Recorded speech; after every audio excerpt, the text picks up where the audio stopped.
Welcome back to Season 8, Episode 8, where I'm competing with road traffic noise from Ian.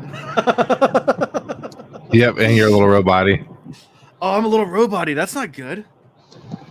Am I better? Well, it's cleared up now, yeah. Okay. I think it was just because I jumped right into this. Okay. Gotcha. Hopefully it stays better. He's not Can driving. you guys hear me? I can't hear you. Sure. Sure. We can hear you. We can hear Ian talking, but Ian can't hear us, so that's this is great. can We're going hear back old you. school analog, back to early days of Will Reeds, where we have technical difficulties and we don't know what's going on because Ian is driving and wanted to still join us for tonight, even though apparently he can't hear us at all. Maybe at one point he will, but we definitely hear him. So Reconfigure the cup links. yeah, try to turn it up. Yeah, I can hear you now. Yeah, we could hear you the whole time. Can you hear us? You can't. Nope, he can't hear us. I All can right, hear you let's now. Somehow I okay, tied cool. into my Good. Oh, okay. And now you sound a lot worse, but yeah, you're here. Okay, cool. So yeah, we're going back to the old analog days of Ian recording on cell phones. Ian, keep your eyes on the road. Ian's going to Don't drive worry. the podcast at the same time. Where we drive, it's a straight shot for like 4 hours. And kids, just as a disclaimer, do not podcast and drive. That's not safe. Ian is a trained professional. If he gets pulled over doing it, we can just get a good laugh out of it. And we can say hi to the cop. So... I'll use I didn't know you couldn't do that. I haven't used that in a while. Oh, there you go. Okay, perfect. So, so hopefully Ian gets to a excellent show quality. Thanks. Yeah, we're gonna have great show quality tonight. Always. That's what we do. Ian will hopefully be at a house at some point, depending on how long we go tonight, because these chapters don't have much in them. But we'll get. I was about to say, like, we can wrap these chapters up in 10 minutes, you guys. There was a message from one person. There's a message from another person. Both messages demand of other people, and somebody loves somebody. The end. Yeah, the end. And lose. Yeah. And lose. And lose. You gotta do a sultry and a singing voice. Like lose is that voice in the back of your head. Before we get to all that, real quick, we do have a new patron. Woo! Yeah, so Antoine from France. From France. Welcome, Antoine. Omelette du fromage. Yeah, parlez-vous français? That's only. I don't know how to say much in un, deux, trois, quatre, cinq, six, sept.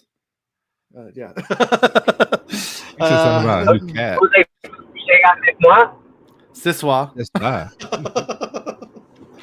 I just know if you say the green worm went towards the green glass, it's the.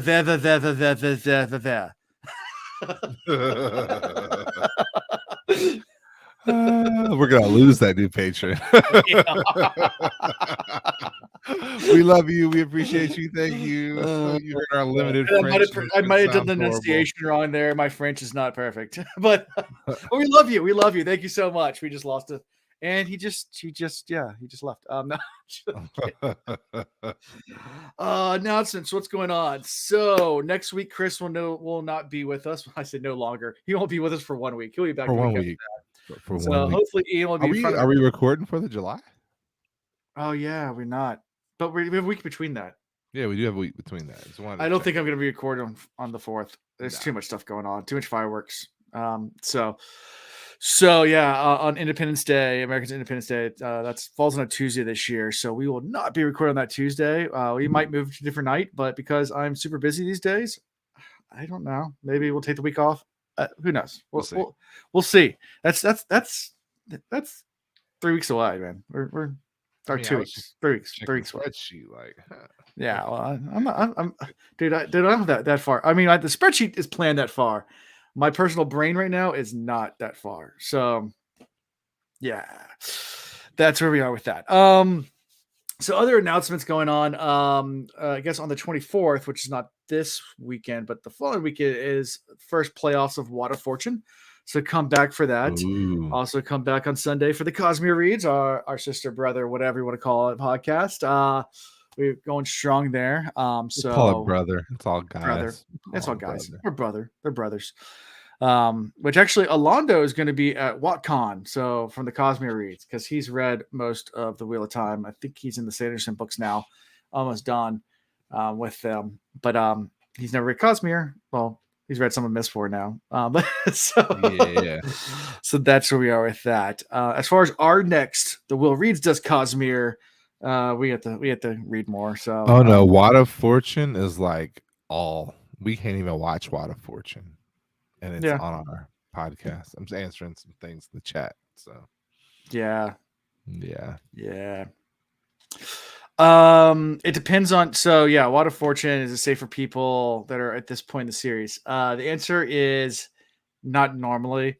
It depends on who we have on as guests. I mean, obviously, if we have like first time reader podcast or something like that, or first time readers that are playing, we only will do prompts up to where they are. Everyone on the first round has read through the whole entire series, so it's going to be full spoilers. So sorry, but there will be some that are either right around where we are, maybe a little further as time goes on. So yeah, that's that. Anything else new and exciting as far as Wheel Reads? Can't think of anything else. So let's go to personal life. I don't know. We got a lot of stuff coming up. Last weekend, I just drove around Hampton Roads a lot. And then this weekend, we have birthday parties. So it's kind of like just going to be one of those fun weekends. And when I say birthday parties, not cool adult ones like 5-year-old, 6-year-old, 7-year-old birthday parties, like kid birthday parties, which can be entertaining. But this one's at a destination. It's not someone's house. The ones at houses are actually sometimes fun because all the parents just get drunk and the kids run around and get crazy. But like when they actually go somewhere, like this one's going to be at the Virginia Live Museum. So, and we have memberships there, so we go there like literally all the time. So it's not gonna be that. The kids will have fun. The kids will have fun. The parents will just trying to keep the kids, from doing that. Thanks, Chris.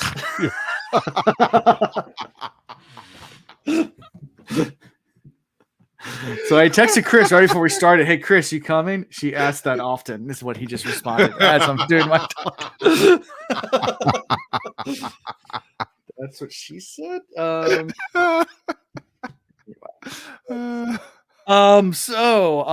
that's it for me for personal life. Let's get ready for part. Oh yeah. One more thing. So my son's right now is obsessed with like sea creatures.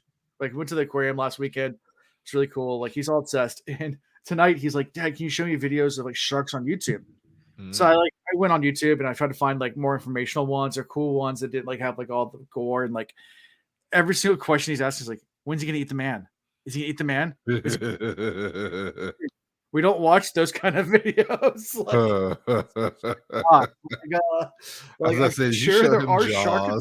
I'm sure the Shark Attack, our jaws are open, or was it Deep Blue Sea? There's a lot of shark movies out there that have that kind of stuff in it, but no, we're not going to watch that. So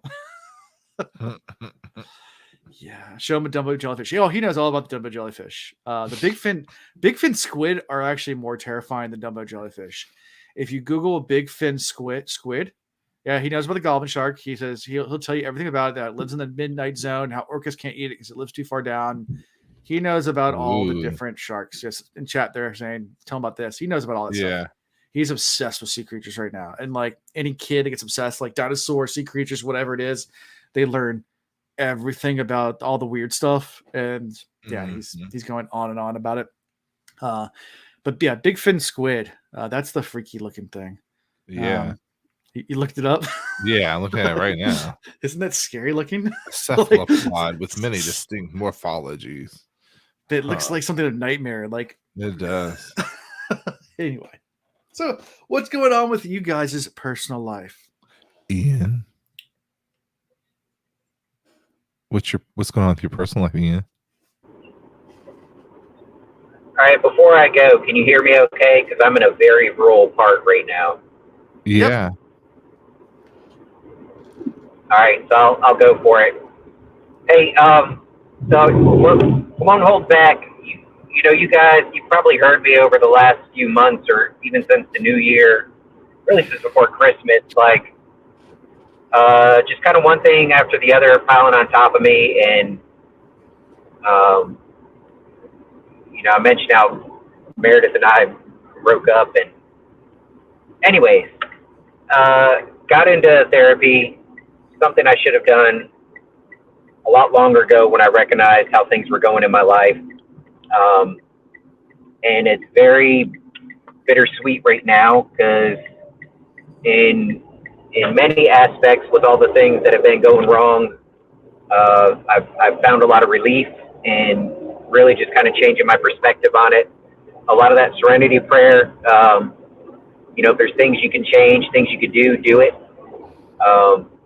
And if there's things outside of your control, like, you just can't let it get to you like that sort of thing. And, also looking back to the person I was before this deployment, and like everything was just going good, a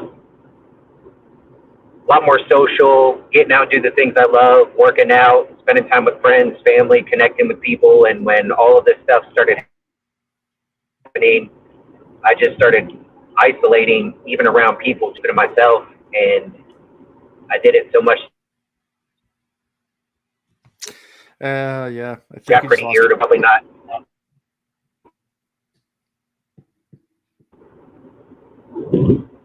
Nope, you're back. And he's gone again. So he's in the sticks right now. So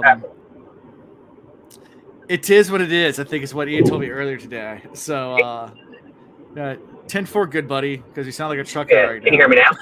Yeah, I can hear you now. All right.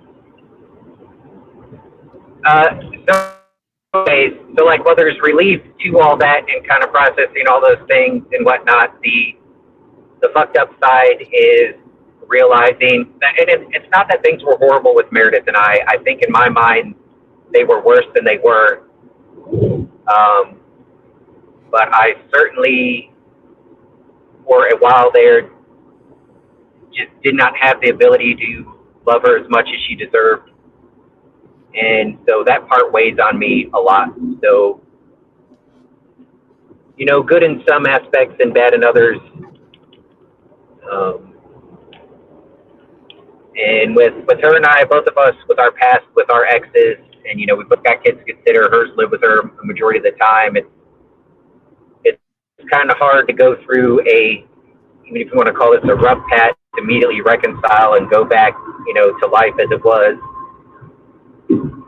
I don't really know how she feels about it. I get the feeling that she's done, but I don't know. I'm clinging to that 0.00001% chance, and we'll see. I'm going to stay hopeful there. Okay. That's my life. It's not really good news. It's not really bad news. It's, I guess, if anything, a little PSA. Try to be self-aware if you find a lot of shit happening in your life. Pay attention to if and how it's changing you, and reach out and get some help before you start fucking up relationships in your own life. So that's all I have for today. I feel you. Yeah. Like, I can tell Ian just got to West Point, so cool.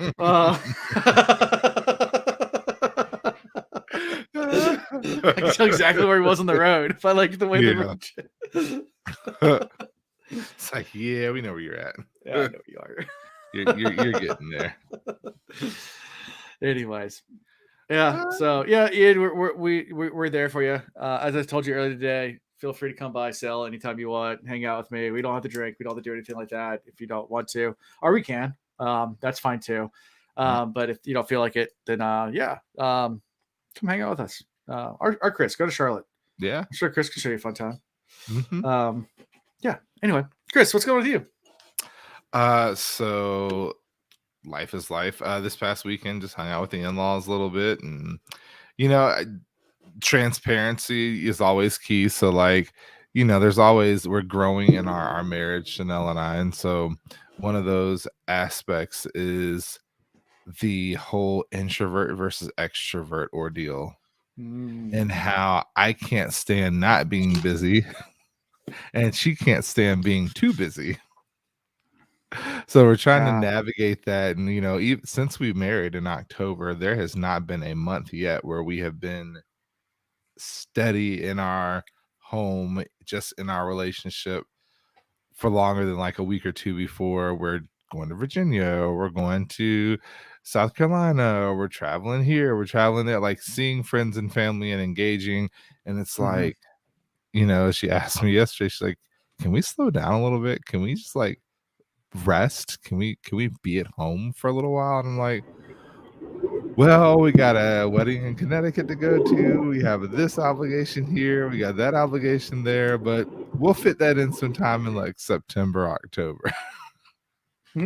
But no, it's more or less, that relational aspect of realizing that, there are two of you, and you guys have to really continue the communication and really look at the compromise and understand what each other needs, so that you can find that middle ground. Because I'm a bull and I run over top of things, and that's just what I do. And when I make a decision and go for it, that's the end.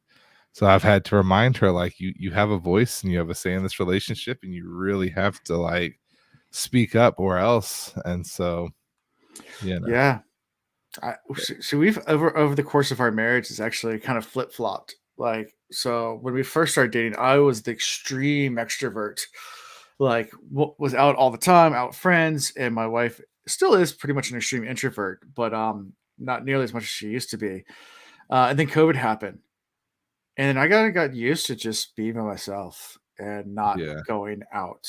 And then COVID kind of stopped, and I'm like, I don't want to go anywhere anymore. like, like I've become an introvert. I'm like, I don't really care. I mean, Like, y'all saw it. I never slowed down.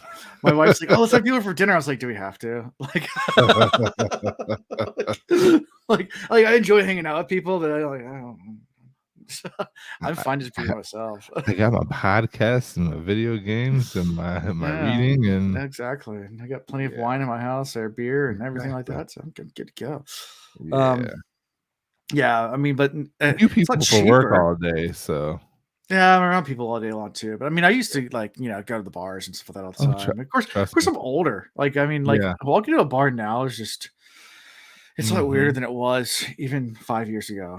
Like, like it's not the same. It's not the same. Yeah, I'm sure there's old people bars, but I just don't. And we're not that old. We're not that old. Yeah. So that's where the divorcees go. We're not getting that anymore. Yeah, but yeah. Then they look at like the people that I used to look at when I was like my 20s that were like in their 40s, 50s, 60s that were at the bar every single day. I was like, I don't want to be that person. Like, not at all. I don't want to be that person. Not if that's you, that's fine. But I just that's not me. Not kink shaming or not, it's not kink, but not shaming you for what you want to do. But yeah. Anyway, and plus I got small kids, so it's tough to do. These days. So with that being said, to know I'm catching up to them. By the way, y'all see this? See it, it's been let's see here. It's been 1 month, 1 week, and 2 days. I'm catching up to Ian. In 5 hours, 52 minutes, and 6 seconds.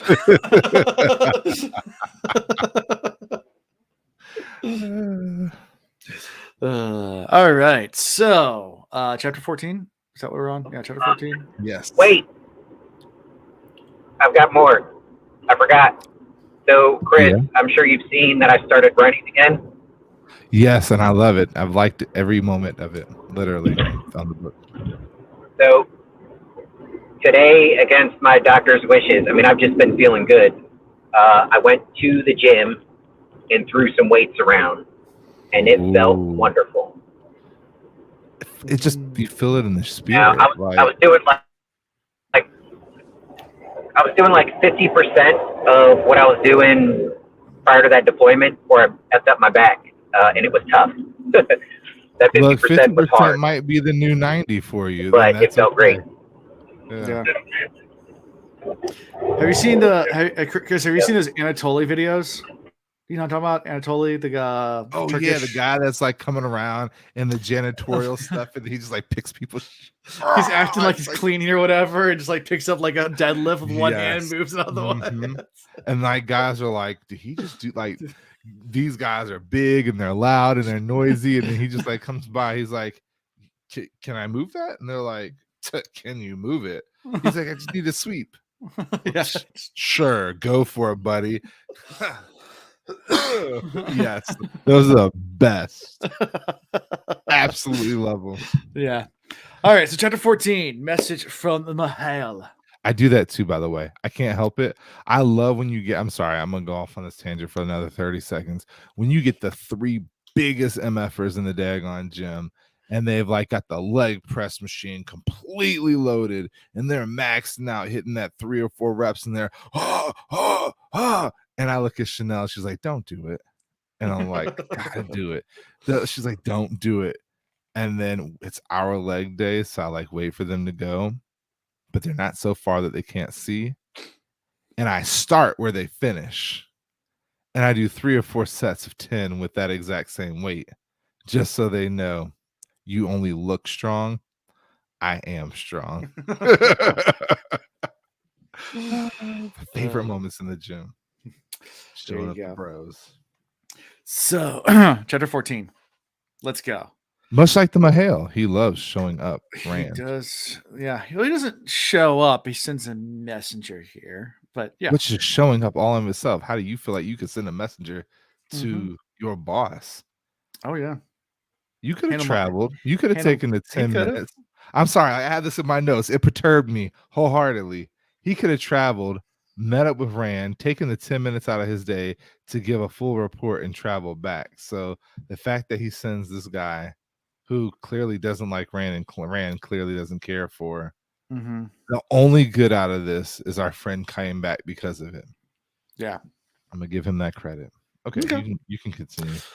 Well, Rand returns to his camp after his parlay with the Illianer holdouts, because that's where we left off last time. Is Rand had his little chat with all the Illianers, and Dahmer Flynn is there to meet Rand outside his tent to inform him that Torval has come from the Black Tower with a message from the Mahal, Mazrim Taim. And the message is he's concerned because it looks like there's a large number of Aes Sedai traveling through Mirendi towards Camelin and possibly towards the Black Tower. And he's wondering, is this safe? What should I, can I take him out? Can I take him out? Can I take him out? Kind of thing. And that's at least how Rand interprets it. And Rand's like, no, Black Tower's not in any danger. I know the Aes Sedai are. You leave the Aes Sedai alone unless you're attacked. You did not attack Aes Sedai. My order still stands. And he wants numbers, like as far as how big his, how many people are in the Black Tower at this point. So he wants a little update. And he gets some sobering numbers. So it's not 50. It's not 100. It's 480 Ashaman are currently enrolled in the Black Tower. There's an entire army of channelers. Oh, yeah. And he also gets a report. And that's slim compared to how many, yeah. They could have had easily another 100 if they weren't like leaving or dropping out or. Well, 51 have died. Yeah, 51 have died and burned out. 10 of them went 10%. mad. That's more than 10%. And 10 of them went mad, so they had to take them out. Yeah, because of the taint. I'm skipping ahead, but the threat of how these guys were taken out. Yeah. Anyway.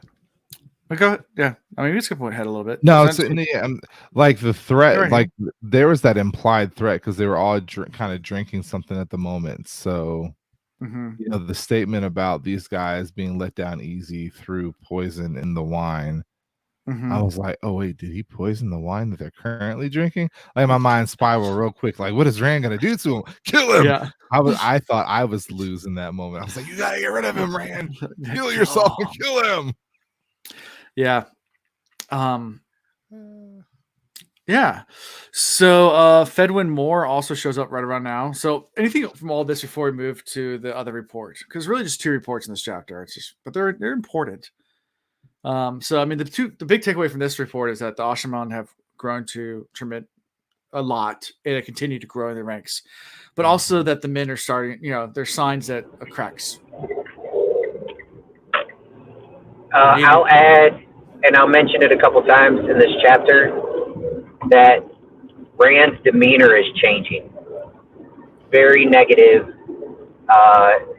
It's like he's not trying to work with anybody anymore. He's trying to lead from a position of fear, instead of a position of people respecting him. That'll come in more in this chapter, but already now it's like he just sees the Black Tower as just a weapon. All they have to do is know how to kill and fucking follow orders. Yep. So he's funny enough, kind of retreating in himself, isolating, keeping his plans to himself, just very demanding that everybody does things according to his plan and his will. And it's a very dangerous way to lead. It doesn't work well. Sure. So that's where he's. Well, and again, going back to to what you're saying, like Rand definitely doesn't see himself really as a ruler. He sees himself as a tool to kind of end the Dark One and be done. Like, I don't think he's really expecting to come out of this alive. And so why really try to rule any other way than the quickest and easiest way? If my only objective is to use people to the ends of getting rid of the darkness to make it easier for those that are left, I'm not going to really care about how I'm doing it. Yeah, but when you have a group of many different people of many different cultures, you want to hold on to them, but you want to hold with soft hands. If you close those hands into fists, some are going to slip out, and if they're not with you, now they're against you. That's what a person that wants to be a good leader would do. Yeah, you can't put that much pressure on that relationship. Yeah. Yeah, but I don't see Rand trying to be a good leader. He just wants to lead. There's a difference. Yeah. I don't think he wants to be a good leader. Yeah, good point. At this point, do as I say because I told you so. The end. I'm the Dragon Reborn. I don't care about being a good leader. It's the means to the ends. He doesn't care about the aftermath. Just get it done. But I congratulate you on your conquest of Ilion. A great victory, yes. There would have been wine here to greet you, but this young, dedicated, doesn't seem to understand orders. So here Rand has literally promoted a person because of his actions. And this Tarvan is like dismissing their promotion because it wasn't given by the Mahale. This is a problem. A huge issue. Rand needs to get that under control. But again, he doesn't care to lead. He just needs the tools. Yeah. And so we have a person that is quote unquote under Rand, but he is essentially creating his own private army. And when Rand is out of the way, he can use that army however he likes. Or he can use that army to get Rand out of the way. Like, I almost want to agree with Ian and say that he must be a dark friend. Who? Almost. Taim? Oh. Okay. Like, I don't want to believe it, but it's just making more sense. Well, he's also very power hungry, and he thought of himself forever as the Dragon Reborn. So it could be that too. Just jealousy. Okay. I mean, I've met those personality types. They have to be number one. They did not take being number two easily. Yeah, and I was on that boat, but now I'm slowly like jumping ship here. It's a slow jump. Yeah. Like I'm walking the deck, looking over the side, like I can make it and not get killed. I mean, I've met a lot of people. Go ahead. I'm 40, so I appreciate a good number two. Yeah. It's important. One of those early in the morning, it's gonna be a great day. It is. It's gonna be fantastic. You know who else does not like being number two? John Madrid. Yeah. I'm leaving that. Gonna jot that there. Okay. Yeah, I mean, but I've met people like that before. That like, even though they're not experts, they're out of their league. They're just so type A personality that they get put in a situation, they start taking charge over people that are like they push their way in, regardless of how horrible their decision making and how horrible they are for the job, and usually ends up disastrous when that happens. I mean, it's not a good thing. I mean, I've raced sailboats against people, and I mean, in my sailing world, people with that type of personality, and 9 times out of 10 doesn't end well. Uh, It's not a good thing. People just their ego gets in the way too, where they won't blame themselves either. They'll just move on and do it somewhere else. But it's yeah, I've met those people before, so he could just be one of those guys, or he could be a dark friend, like Ian says. mhm. Time will tell. And read It it. will. Time will tell. Oh, whoa, that sounded really good. That did. That sounds better than you normally do. I guess he's getting out of the car. There he is. All right. So we're gonna get That's called Wi-Fi, baby. that's called Wi-Fi and no longer driving. All right, so he'll be on a mic soon. So then we switch to Fedwin Moore, who arrives to tell Rand that the Sanchin will move against Ilian soon. And you know, Rand's like, okay, well, let's start making plans about that, how to stop the Sanchin. And he wants to figure out a way to keep them from moving out of Ebadar. He talks about the trade routes versus the mountains and starts planning that right away. I mean, he just dismisses everybody else and just says, let's just plan this now. It's what's right in front of me. That's a serious threat. And make sure that it doesn't become more serious threat. Yeah, good luck. Yeah. That's all I have to say about that. Like Rand isn't really acting again like a leader. He's not motivating his people. Like, and then all of his groups are kind of factions against each other, and you're gonna need them at some point to work together, to mobilize and to do what needs to be done. And I just don't see it happening. Not like the way that he needs it to. Yeah. I feel like this is all going to come back to bite him in the long run. So, what do you think about Moore's? Like he mentioned that Sidene felt strange around Ebadar when he was there. Oh yeah, he's losing control of it. Yeah, and that the taint was more unpleasant. I mean, now I want to know what caused it to be that way. Like, was it because isn't the same area where they undid? No, I'm getting it mixed up. Where they did what? They used the Bowl of Winds outside yeah, of this is where they Ebadar. used the Bowl of Winds. Out on at the farm, a few miles away. Yeah, from Ebadar. and then at the same time, they also like unwove the weave. They did that as well. Yeah, they disrupted a lot. So like you have use of maybe a natural version of Sidene through the bowl because there were no men there to channel. So the bowl itself was maybe but people saw Sidene also mixing in with the weaves. Remember when it went out, they saw the male half mixing in. Yeah, so I'm saying like it was just a raw version of it, or somebody interrupted the bowl's flow.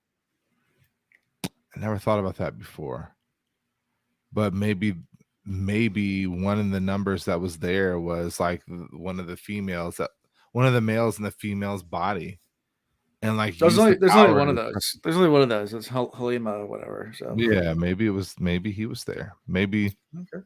Well, no, we know where Halima is. He's in the next chapter. But where was he when the bowl was used? This is around the same time. I guess you could travel. I guess. Yeah. Yeah. Okay. I don't know. Either way, it was used wildly, or it's in a wild version. So maybe it is like pure. The bowl tapped into it, allowed a stream to open, and it's disrupting things. I don't know. That doesn't make sense to me anymore. Like before, it was like it could have something to do with the fact that they disrupted the flow, the female flow there, and that did something to the male. Was kind of my thought, but now I'm questioning that. Yeah. I don't know.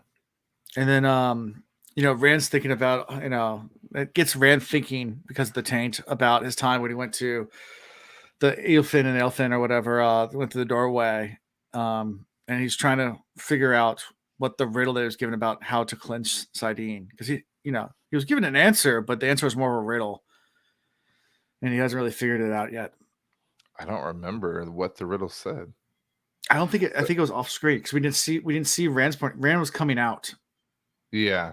so we only got Matt's point of view there. Oh, that's true. With Matt going in, I believe we only had Matt's because Moraine was coming out and Rand was coming out at the same time, and they're like, "Oh, you're here! You're here!" It was like the Spider-Man pointing at each other situation. Yeah. But so I mean, his whole focus is I'm gonna have to take care of this soon because I need to do it before the great battle begins. Okay. And I mean, I guess that would be important because the taint belongs to the Dark One, and the Dark One's influencing the power that he needs in a negative way. Then he's gonna have the one up on him. So maybe we get some resolution to that sooner rather than later. And while he's thinking about this, he's actually saying his thoughts out loud. He doesn't realize he's doing that. He's like, oops. He's going crazy. I'm not crazy, I swear. I think my dad has gone crazy. Yeah. So he just turns and gives orders to the troops in the Ashaman in the Black Tower. He's so like, just go away. Keep yourself busy. Like I'm done. Yeah, we have to start to fight the Chanchan soon. But he gives Narishma some special orders not to disclose to anyone. So there's that. Yeah. And then his friend comes back. Dangerous. Oh, yes, like very dangerous. Maybe too dangerous. But it might work. It might. In any event, you must kill Torval now. You must. And then Rand just starts giggling like, "You're back. Yay!" I mean, I got excited when I realized exactly what was happening. I was like, you took long enough to come back. But I really do think he never, I'm not going to say he never left. He definitely went somewhere. I want to know what brought him back. Maybe he just got cold, decided it was time to come, jump into the body and warm up again. I don't know. Camera 1, camera 2, camera 1, camera 2, camera 1. Okay. All right. Can you hear me? Yeah. Yeah. All right. Lighting's a little just as bad as the car, but yeah, it's. I don't have time to move the lamps around. It is what it is. It is. Okay. Fair enough. So, anyways, we're just wrapping up this chapter. Nice. Do you have anything else to say? What do you have to say for yourself? Lews Theron's back. Yay. Yeah. I mean, I guess yay. Yeah. Isn't it funny how before when Lews was there, we're like, oh, he's going crazy. Oh, he's going crazy. And now we're like relieved that he's back because Rand's relieved that he's back. No, I said he's still going crazy. He's talking out loud to himself, and now this guy's back in his mind. I am fully convinced now that he is. I know he's going to get redeemed. Don't get me wrong. Somebody's going to save him.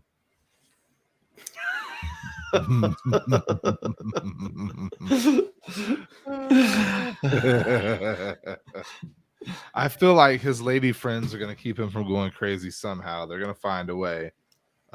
Maybe it's just dealing with all three of them at one time. Maybe it like crazies like merge and then they become sanity. Like the crazies are trying to rule the world and have three wives. I would want to have three wives. I just don't understand it. I can't handle three wives personally. No. Maybe I should try. You think Chanel would get along with that? No, I don't think you should. So anything from this? I would be here and then be gone. Yeah. Anything from all this before we move to chapter 15? No, it was a quick chapter. Stronger than written law. And we're off to Mirundi, where Egwene. With this title, I instantly thought about Aes Sedai, and I did think about the Oath Rod, and part of me thought that maybe they were using a new Oath Rod to like it maybe 90 was going to use a different form or a new version that she got from Elaine and them. So there was a part of me that was just like, okay, we skipped ahead in time, and maybe we have this new oath rod that everybody has to use, which would be smart because that way she can solidify. But no, that's not the case. Not the case. But Egwene wakes up. That's how we start. Recognizing that she had some dreams that are probably pretty useful for interpretation. So we'll start with those. So Rand was wearing different masks until suddenly one of those false faces was no longer a mask but him. Lose them and Telamon. Yeah, Perrin and Beelzemon. Maybe he is both good and bad embodied in one body. Okay. And he doesn't even notice it yet. Maybe. Ian said it from like book 1 that Rand was going to be the bad guy. Maybe he's the good and the bad guy. Could be. Could be. Yeah. So Perrin and a Tinker are hacking their way through brambles with axe and sword, unaware of a cliff that lays ahead of them. Well, we know what that's all about. Okay. Do you? We know about it. Yeah, he's going into the worst battle of his life. And he has no idea what he's walking into. In a big way. Yeah. Either that or he's got to learn to fly. And then Matt's weighing 2 Aes Sedai. That. Or maybe he flies on a falcon's wing or eagle's wings. What is his wife's symbol? Falcon's wings. Mm-hmm. Yeah. And then Matt weighing 2 Aes Sedai on huge set of bound scales with something vast depending on his decision. I mean, that all comes down to which group he picks. Does he pick the White Tower Aes Sedai? Okay. Does he pick the Little Tower Aes Sedai? Or does he even have anything? I don't think he has connections to. It's going to be a Shan-Chan wife. Yeah. The daughter of the 9 moons. Happy Moons. Yeah, that's really what it's going to be about. It's going to be about daughter of the Shan-Chan, picking between the Shan-Chan and picking between the Little Tower. Like maybe 20. The answer, Zul, the answer is 20. How many souls does Chris think are packed into one body? The answer is 20. For those that think that now, I'm not gonna go there. I had something to say, but it's kind of gross, and also it's sacrilegious, so I'll leave it alone. Okay. So outside of the tent, Halima, who we know who that is trying to keep Swan out. Which, by the way, I wrote that in my notes. Like, when are they gonna finally figure out? Like, she's already irking my nerve enough. Like, so there was that whole, but she's having darker dreams that she can't remember that mean worse things. Either she's getting premonitions of her own folly, or this is the manipulation happening while she sleeps. And there's being thoughts and commands embedded in her mind that are then being like masked over. Like, this is not good. Yeah. My mom says hello to everybody, by the way. Hi, Mom. Yeah, sorry for taking the phone call in the middle of the podcast, but I figure with everything going on, I should not be screening my mom's calls. Like, gotcha. Mom calls to answer. Yeah. It's important these days. Did you get my present I sent her? Fuck you, man. Halima does have magic fingers, and she works them fingers real well. Oh man, look, y'all are both from Newport News. You knew 3rd grade and under. Somebody says your mama, fist are flying. Like, that was the automatic. You can make so many jokes. Once you talked about my mom, we're fighting. You're twice my size. Don't care. I'm gonna punch you in your kneecaps. She's my second mom too. I can. Yeah. So the reason you get away with it, you used to help bring in groceries. I did. Yeah. Just to look in the bag and see what's for dinner. Oh, Mom I Harris, got when are you cooking this one? You got pierogies in there. All right. Oh, Tuesday night. Okay, I'll be back. Yeah. So Swan's waiting outside. The weather's turned very cold and snow blankets the ground. And Swan comes in to talk to Egwene about Gareth Brand. Gwen, Halima's like, let her sleep. She needs her sleep. Egwene's like, I'm awake. You go to sleep. I want to talk to her. And Gareth is chilling in the other tent, just waiting. And they're like, ooh, the news we've been waiting for. I'm like, ooh, what is that news? Is it really that important? It's not. Not really. I mean, it is, but it isn't. Like, It's inevitable. Like, who are they meeting what up they're with, doing. though? Huh? I don't know. Like, they're meeting up with Elaine's people, right?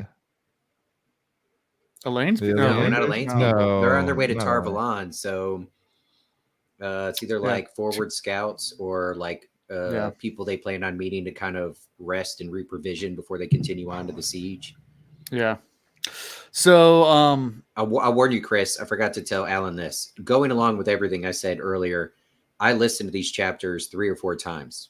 Kid you not. I got like the extreme highlights out of it, but the details, none of it sank in. I was super distracted, so I could be totally off, Chris. No, you're good. Yeah. So also they talk about the weather a lot here, because when they start talking first, before they get to hold the Gareth conversation, that at first all the Ice Ice celebrated because the bold winds worked and the rain started coming, and then that quickly joy ended as the rain turned to tempest and then the snow, and they're trying to march. And marching in snow is not fun. Sledding is fun. Skiing is fun. Marching. Great calf workout. It's like running in the sand. Andorians. That's the word I meant. Not Ilianers. They're going to be Andorians. Andorians, yes. Yeah. Yeah, there's an army to people. the north, mostly of Andorians and some Mirandis, some people from Mirandi that they're going to meet. And Egwene finally meets with Gareth, orders him to set up the meeting as soon as possible. But before he leaves, Egwene asks him how long he would want to rest his soldiers before beginning a siege on Tarvalon. And he replies with a month would be enough. So, yeah, a month would be enough, but it's not going to happen because 10 Elida's days not would be going to enough, allow but it a to month would be happen. good. Yeah, there you go. But he knows Elida's definitely not going to let that happen. I know I wouldn't. Yeah. As soon as they're close enough, she's going to come out and meet him. Oh, and then he mentions to her, like, hey, by the way, you heard that Elida's beefed up her guard by X number of people, which I don't think Elaine knew. right. So, like, and he knew that Elaine probably didn't know because he recognizes that the other Aes Sedai aren't feeding her all the information. Correct. So She's just a puppet, but he realizes there's more going on behind the scenes and that he himself has become a puppet to the game. And that, of course, perturbs his boo thing, but Yeah. Zul says she really likes the relationship between Egwene and Gareth. I after this chapter, I would have to agree, and we get into it some more when she talks to Swan, and Swan's like, "Look, he's a little bit nervous about what you got going on.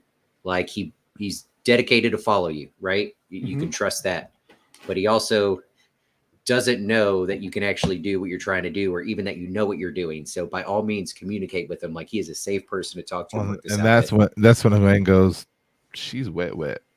Yep. Yeah. Yep. Like, yeah.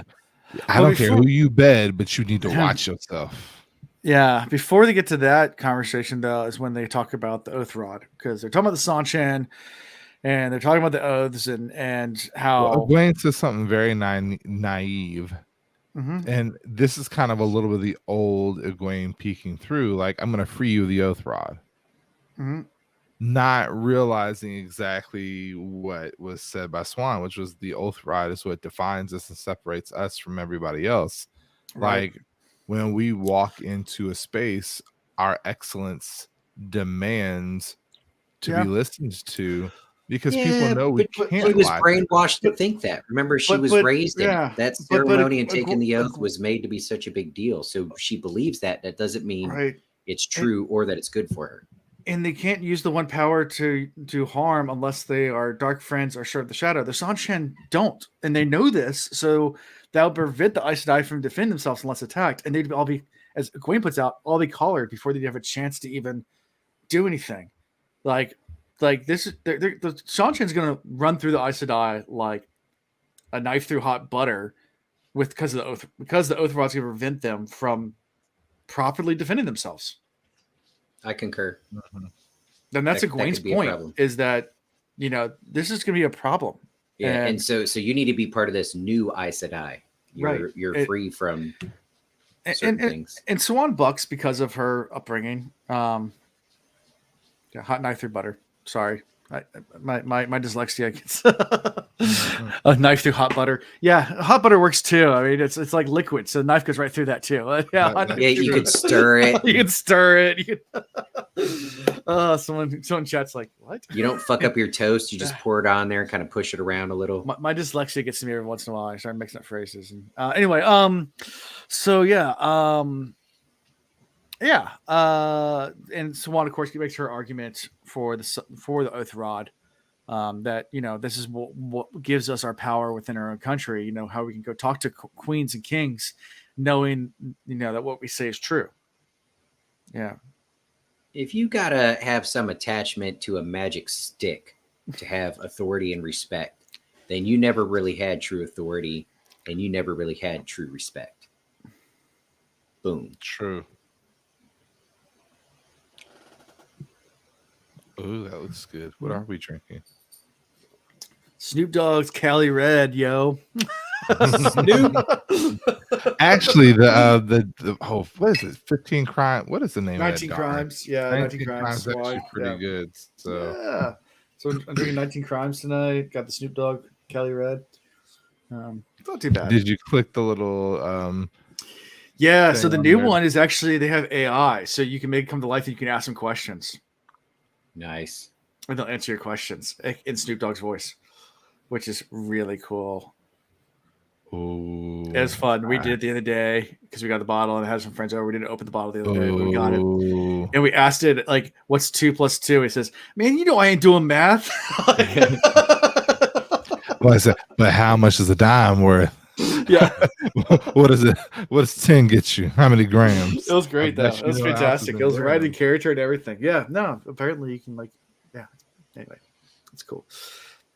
Yeah, so they have a whole app for 19 Crimes. There's I guess a barcode on here. Yeah, there's a little QR code. You can scan it and then pull up the app, and then any one of these bottles, they'll come to life. The picture will and tell stories and all sorts of stuff. It's fun. So you get more from your wine. Not only do you get drunk, but your bottle will talk to you, which I don't know if that's necessarily a good thing depending on your state of mind. But yeah, so this episode brought to you by 19 Crimes Wine. So after all this is when the you can trust Bryn, and Egwene's is like, wait a second, and yeah, figure out that Giggity. Yep. She likes him. Mm-hmm. Yeah. Good for them. You know what? Good for them. Yep. Even when the world's ending, you can still find love. Yeah. So let's see. About 3 bottles in an all wine bottle started to talk to me. That is true. That's 3 bottles. I've done 2 before, and that was trouble. I don't know that I've ever done 3 or that I would ever try. Hashtag not sponsored. Yes, we're not sponsored. That's a good point. Also, this makes a really good time. If you are listening right now or listening in the future and you have not subscribed to us, please subscribe to us. We're trying to boost the subscription numbers up so we can get all the cool stuff that YouTube will offer us if we have more subscribers. So they're probably more likely to offer us money to stop. Yeah, that too. Well, no, this is taking on their videos. They have that power, Yeah. Click. Like I was reading through some of the guidelines to monetize, and it was just really funny. So you can't curse in the first 7 minutes, but after that it's fine. But they've loosened that guideline for rap song, for music, stuff like that. But it was all these weird. Ian, are you ready to rap for the first 7 minutes? Yeah, there you go. I mean, not just rap, not hip hop, but any rock or any kind of music that has cursing in it. They've loosened the guidelines for that. It's just it's they've changed it around so much, but it's just interesting. 2-bottle Ian is definitely trouble. Or half a bottle tequila Ian is a lot of fun. You guys have seen 2-bottle Ian. Oh yeah. Those of you all that were here during COVID. Yeah. Yeah. That was rough. Yeah. But fun. And we end the chapter with Egwene telling Swan that to have some other, Bionin, Anaya, and Morel ride north and meet Pelavar to make arrangements for an Aes Sedai visit. Yeah. Dun, dun, Have they dun. not learned traveling yet? I don't know if they have. I don't know if they have. Egwene has her ability to do it through the dream world. Yeah, but But she that's not hasn't for learned how to do it.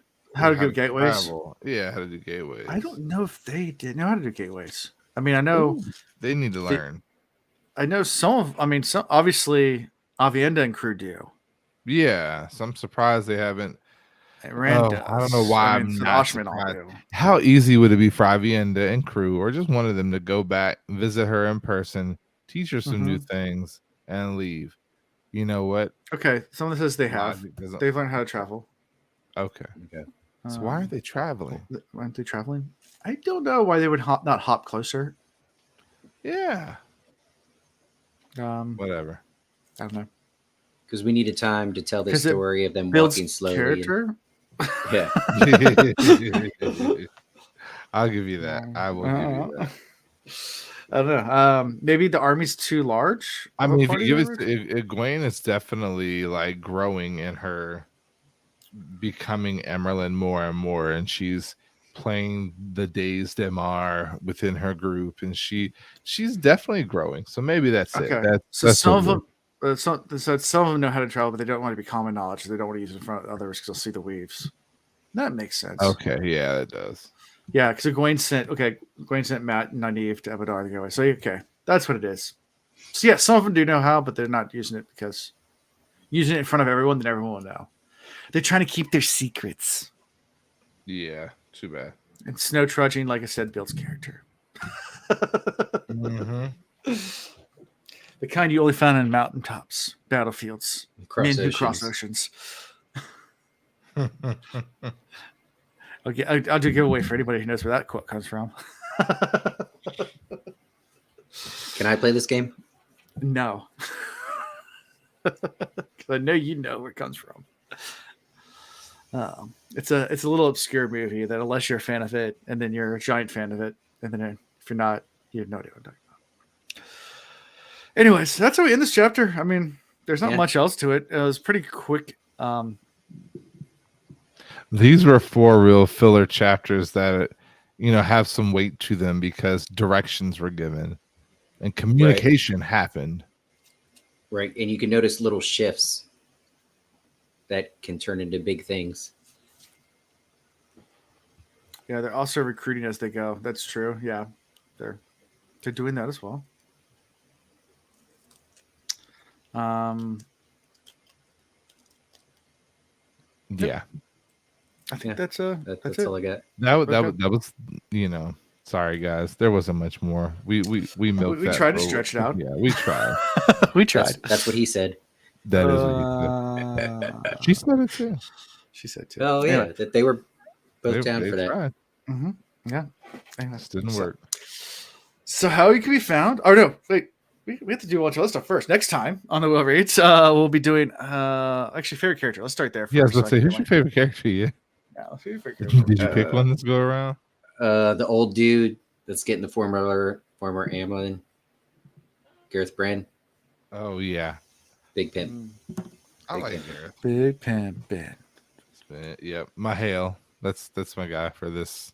Mahale. Yes, he titled himself. This man has created his own army, got his own little farm kingdom castle that he's making. He's given himself a title. He's appointed his own little commanders. He's got his little legions. He's got people all throughout the world listening. He knows more than the Dragon Reborn at this point. How can you be the strongest man in the world and have all these armies, and then your own little supposed general, is upstaging you? Yeah. Got the Ashamen following him more so than Rand. Yeah. And even the warning that they gave, like Homeboy was like, there would have been wine here if this guy had listened, and then straight up said, we've been letting people down with the wine. Like, that's directly towards Rand. Like, if you go off kilter, just want you to know we could put you down quietly. Like, I took that as a threat against Rand's life. I know it wasn't supposed to be viewed that way, but the Mahale is bold. I like him more and more every day. I'm believing you. Just by the way, like I didn't want it to be true, but I don't know that I like it, but I hear you. You know, Rand did tell him to make weapons, and that's what he's doing. Yeah, he told him to make weapons, not become captain commander of the greatest army available on the earth, and to make them all loyal to him. But to be true, he didn't give specific directions. He said make weapons. He didn't say make me weapons that only I can control. So right. Look, I work in government contracting, and the hardest part of my job is when we've already executed a contract, and then the customer realizes that they didn't build their requirements well enough or specific enough, and they're like, "Oh, actually, I needed to do this," and I'm like, "Well, you should have said that shit 6 months ago, because we're already underway, and now if we modify it, contractor is going to charge double, right?" Yeah. So be specific with your requirements. Know what you want. Know what you need. Communicate it. Yep. Rand did not do that. No. Yeah, and some of the larger contracts is even different, like where you have fixed expenses. So if things change, they just say no because it's like it's all pre-negotiated. Yep. I mean, changes are tough. Last week I went and toured the shipyard, for example, and like they're building 2 aircraft carriers now at once, and yeah, there's two being built right now, and they're talking about how those contracts work, and they have a fixed amount they're paid by Congress to build an aircraft carrier, and they have a deadline, and if they want to make changes, do the next one. Yeah, yeah. It's just like yeah, they're building 2. Can't get there from here. The keel's laid on the Enterprise, so that's in the dry dock right now. The new Enterprise. Yeah, and then the Doris Miller. Is the next one. Yeah, Enterprise? that's cool. Yeah, the Doris Miller, who is named after. It's going to be named after the cook in Pearl Harbor. That was an African American, first African American to win the Silver Cross, I think. Yeah, maybe. But yeah, wasn't he from Hampton Roads? He was from Hampton Roads. Yep. Yeah, and he was in Pearl Harbor during the attack. And he was a cook, and everyone around him got killed, and one of the bombs dropped or whatever the plane. And he ran over as a cook and grabbed one of the anti-aircraft guns and started just taking out planes. And got awarded a ton of valor, everything for it. But now he's getting an aircraft carrier named after him. So that's awesome. Obviously, he's long, but his family, I guess, was there for the naming when they announced the name of the new one. But yeah, so that one, the keel has not been laid for that one yet. They have all the parts being built but yeah, it's pretty cool. Go and take a tour of it, but it's definitely just a manufacturing. Like the shipyard's just a bunch of giant cranes building aircraft carriers. It's kind of crazy. But anyway, so they move metal and weld it together. Yeah, that's what they do. I mean, they have these giant cranes, and they do they have super lifts now, so they'll build everything not in the dry dock, like these giant sections, and then just move them in and drop them piece them together, together. Yeah, and we were wrong. He's from Texas, but he transferred out and sailed from Norfolk. Okay, gotcha. Yeah, gotcha. Okay, so next week we'll do 2 chapters, 16, 17, without Chris. By the way, I feel like this book is a filler book. Like we're halfway through the book. Did you realize I think so. Like Jordan, it's like you said. There's good tidbits that are going to lead to something, but it's really getting stretched out. I personally don't like the word slog that a lot of the fandom throws around, but some people argue that this is where the slog begins. If it is, if it's slog, that this is the book that it begins. Slog. What does that word mean? When it slows down a whole lot. Yeah. He was like sitting at home. Like, I know how it's gonna end. It's like trying to run through low tide mud. Yeah. But he's like, I don't know what to do. I'm just gonna put something out there. Yeah. I just need to fill. I need to meet a book deadline, so I'm just gonna put something out there. But yeah, no, it's. You'll pay me how much to write another one? You lose listenership and viewership on all the stuff is important for the end payoff. It just takes. The slog was 2 books ago. Anyway, so 16, 17, those chapter titles are Unexpected Absences. Oh, somebody said blasphemy. We're about to get some good stuff, yo. That's going to be like a 2-sentence chapter. Hey, where'd Rand go? I don't know. Next chapter. In a box again. Number 17 is Out on the ice. Ooh, who's going skiing? Or not skiing, but skating. Skating. Who was getting the heavy snow? Was it last week or the week before? Like in real life? No, No. in the books. Oh, Everybody, there was a couple spots where they were seeing snow, but Egwene, they're trekking through snow right now. That's what I meant. Oh, that's right. Okay. Egwene's in snow. Like she was huddled up walking with Swan. Ooh, maybe that's how they do the siege. Maybe that's how they attack Tarvalon. Like instead of having to cross the bridges, it freezes over, so they're able to go across the ice. Yeah. Nobody expects the ice crossing. And we do have coming up soon. We are going to be doing a live reaction for certain tiered Patreons. Chris will work around your schedule, but I have a poll going right now on what chapters they want us to do it on, and so it's a few weeks away. But we'll. Okay. We're gonna do it on some chapters in a few weeks in July. It'll be July. Okay. Yeah. My next big thing, beyond this coming week, is going to be the last week of July, which is the first week of August technically. Okay. Unless I can podcast from Puerto Rico, you might be able to. We're gonna find out. I mean, I'm gonna try to podcast from the beach this year. I'm going to Puerto Rico in September. Okay. Everyone's going to Puerto Rico. Fine, I'm going to Puerto Rico in October. Because nobody wants to go to the DR, like I do, and everybody's afraid Everybody's of Mexico. being kidnapped in DR right now. Oh, right now it's a little dicey or poisoned. I look Puerto Rican, so here's a bottle of liquor, so I can get just away kidding. with it. Turpentine. Well, that's what Mama Juana is. Like you just don't know what you get till you get it. Everybody makes it different. Some people they drink more. Their livers can take the poison. And on that note, how you can be found is at thewillreads.com, where you can find links to all of our cool stuff like Patreon, our merchandise, and Discord. So come join all that stuff, our shop, do whatever you want, write reviews, tell us how you like us or don't like us. I like them all. So, yeah.